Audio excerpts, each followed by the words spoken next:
Welcome to The Explainer. Today, we're taking a seriously fascinating journey.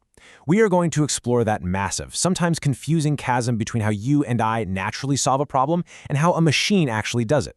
We'll be diving into the exact mechanisms of how we translate our beautifully messy human intuition into the strict, unforgiving, formal language of a computer. It's this brilliant transformation from human logic to AI algorithms. And by the end of this, you're going to see exactly how your computer thinks. Okay, let's dive into this roadmap. We'll start with the art of human problem solving. Take a look inside the computing machine, learn how to formulate problems, contrast toy versus real-world applications, and finally, we'll explore the ultimate power of search. Before we even think about touching a piece of technology, consider this quote from Albert Einstein. If I had an hour to solve a problem, I'd spend 55 minutes thinking about the problem and 5 minutes thinking about solutions. This is the perfect emotional hook for us today because it emphasizes a fundamental truth, right? Problem solving starts with deeply human contemplation. You see, the machine doesn't solve the problem for you, it literally just executes the solution that you formulated. So, part 1, the art of problem solving and how humans actually think. Now, what's really interesting about this slide is that it shows even human problem solving requires a rigorous, systematic cycle way before we ever touch a keyboard. We don't just magically arrive at answers. First, we have to define the problem, separating the facts from just opinions. Then we gather information. Asking who is affected and what the circumstances are. Third, we brainstorm and generate possible solutions. Fourth, we evaluate those ideas against our goals and pick one. And finally, we evaluate the result. Did it work? If not, we cycle right back around. It's a very ordered process, and honestly, that strict order is exactly what we need when we start dealing with machines. Moving on to part 2, inside the computing machine, our hardware canvas. To teach a machine to solve anything, we first have to understand the physical brain we're working with, along with its strict limitations. Take a look at the central processing unit right in the middle here. It contains the control unit, which bosses everything around, and the arithmetic logic unit, or ALU, which does the actual heavy math lifting. But follow those arrows at the bottom connecting down to the memory unit. This is a highly rigid loop. Both the instructions and the data are stored in that exact same memory space, and the CPU has to fetch them sequentially, one after the other. And that sequential fetching, well, it creates a massive constraint. Because instructions and data share a common bus, meaning the physical wire pathway between the CPU and memory, an instruction fetch and a data operation just cannot occur at the very same time. We call this the von Neumann bottleneck. It limits system performance, for sure, and it's a fundamental hardware constraint that we constantly have to translate our human ideas around when we speak to machines.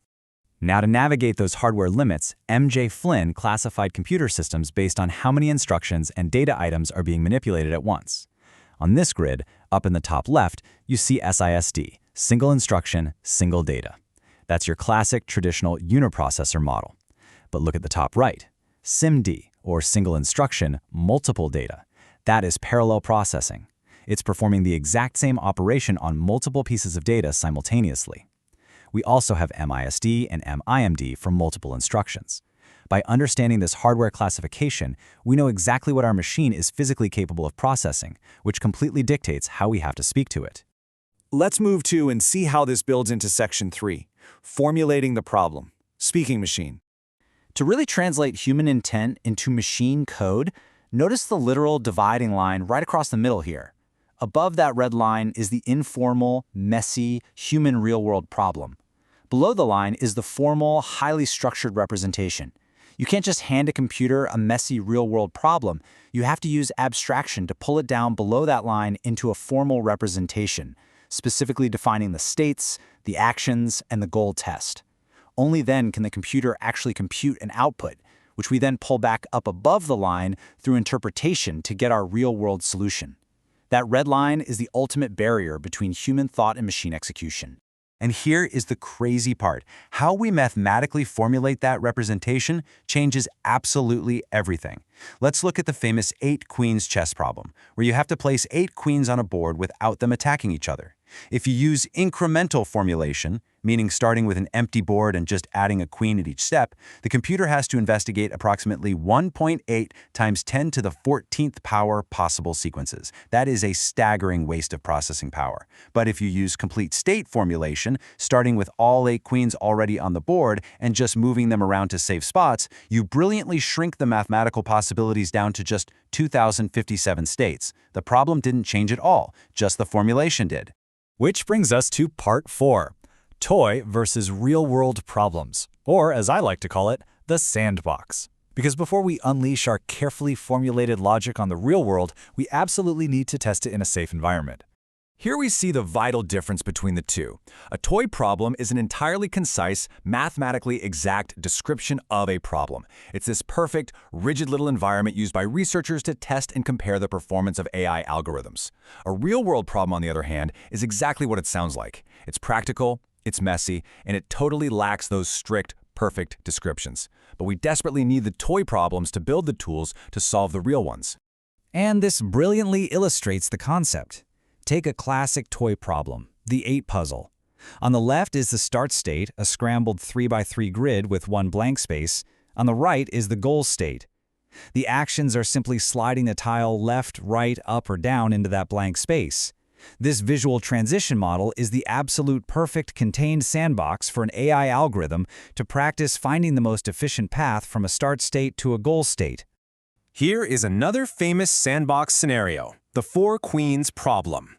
The strict rule here is that no queen can attack another diagonally, vertically, or horizontally, resulting in perfect, mathematically absolute solutions like the ones you see here. But you might be thinking, why do computer scientists spend so much time having multi-million-dollar computers play sliding puzzles and simple chess games? Well, it's because solving those toy problems builds the exact algorithmic logic needed for massive, high-stakes real-world problems. Look at the traveling salesperson problem, finding the absolute shortest route to visit a massive set of cities only once.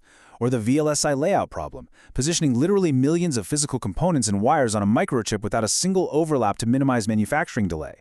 Figuring out how to slide the 8 puzzle tiles or place the queens without crashing into each other is the exact same foundational mathematical logic used to route global shipping lanes or design the processor inside your smartphone.